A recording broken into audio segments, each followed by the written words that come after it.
మణరత్నం సినిమాలో ఉంది. ఇలాంటి ఇల్లు మళ్ళీ దొరకదు.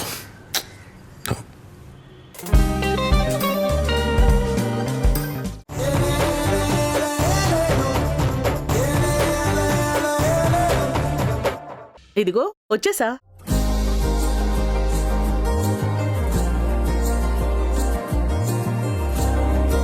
నందు, నీ తమ్ముడిని నువ్వే కుర్చీలో కూర్చోబెట్టి ఆల్ ది బెస్ట్ చెప్పరా. భలేవారే నాన్న, ఆ పని చేయాల్సింది మీరు. రే, పేరుకి చైర్మన్గా ఉన్నాం గానీ మనం ఎప్పుడో రిటైర్ అయిపోయాం రా. అవన్నీ మీరు చూసుకోవాల్సిందే. అదేం కుదరదు నాన్న. అమ్మా నువ్వు ఇలారా.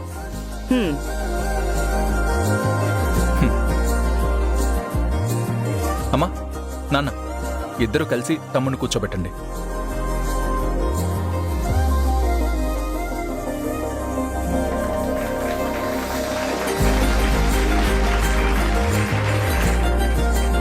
మీరు ఇలా కూర్చోబెడుతుంటే అధికార పక్షం ప్రతిపక్షం కలిసి అసెంబ్లీలో స్పీకర్ని కూర్చోబెడుతున్నట్టుంది మావయ్య.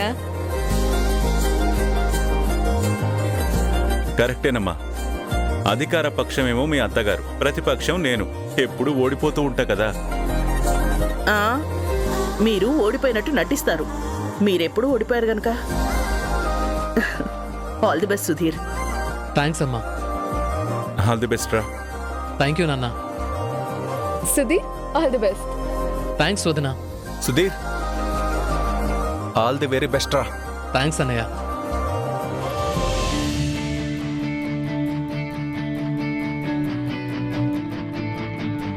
అమ్మయ్యా, ఎట్టకెలకి గుర్రాన్ని చెరువు దాకా తీసుకురావడమే కాదు, నీళ్లు కూడా తాగించేశారు ఎలాగో. అవునరా, ఎలాగోలా సుధీర్ సెటిల్ అయిపోయాడు. కానీ ఆఫీస్లోకి అమ్మ ఎంటర్ అయిన దగ్గర నుంచి నేనెంత టెన్షన్ పడ్డానో, అది కనపడకుండా మేనేజ్ చేయడానికి ఎన్ని అవస్థలు పడ్డానో నాకు కదా తెలుసు. మీరెందుకు భయపడ్డారు? మరి నా చేతికి కాలిన గాయం అమ్మ కంట పడుతుందేమో అని, దాన్ని ఎలా మేనేజ్ చేయాలా ఏంటా అని ఎన్ని తిప్పలు పడ్డానో. దృష్టి మొత్తం సుధీర్ మీద ఉంది కాబట్టి అమ్మ పెద్దగా పట్టించుకోలేదు. అవును కదా, అత్తయ్య చూసుంటే ఖచ్చితంగా నన్నే తిట్టుకుంటారు. ఆ మాట మాత్రం ఖచ్చితంగా అనుకుంటారు. మీకెంత అనుకూలవతి అయినా అత్తగారైనా కూడా నందు గారికి కన్నతల్లి. ఆయనంటే మహాప్రాణం. ఆయన మీద ఈగ వల్ల సహించరు.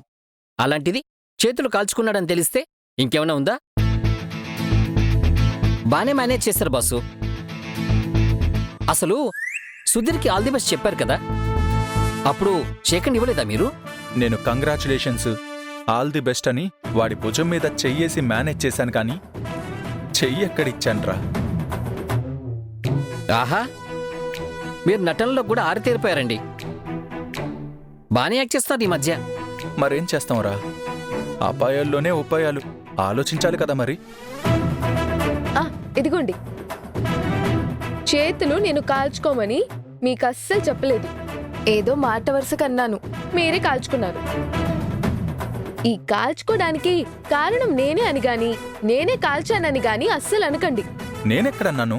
పొరపాటున అత్తగారి కంట పడ్డది అనుకోండి, అప్పుడు అంటారేమో అని నా కంగారు. చిచి, అసలు అమ్మకంట చెయ్యేందుకు పండిస్తాను? దయచేసి అలాగే మెయింటైన్ చేయండి. అత్తగారు ఇంకా ఆఫీస్లోనే ఉన్నారు. వెళ్లేంత వరకు కాస్త జాగ్రత్త. అన్నయ్య, ఇంకో విషయం, ఆయన చేయి బాలేదు. ఇప్పుడు సిస్టమ్ ఆపరేట్ చేయడం, టైప్ చేయడం ఇవన్నీ అస్సలు కుదరవు. ఆయన చేతిని ఇంకొక రోజైనా జాగ్రత్తగా చూసుకోవాలి. మర్చిపోయి పొరపాటున అది ఇది పట్టేసుకున్నారంటే బొబ్బలెక్కిన చేతులు, మళ్ళీ గాయం పెద్దదవుతుంది. అన్నీ మీరే చూసుకోవాలి. ఏ మాత్రం తేడా వచ్చినా సహించును, చెప్తున్నా.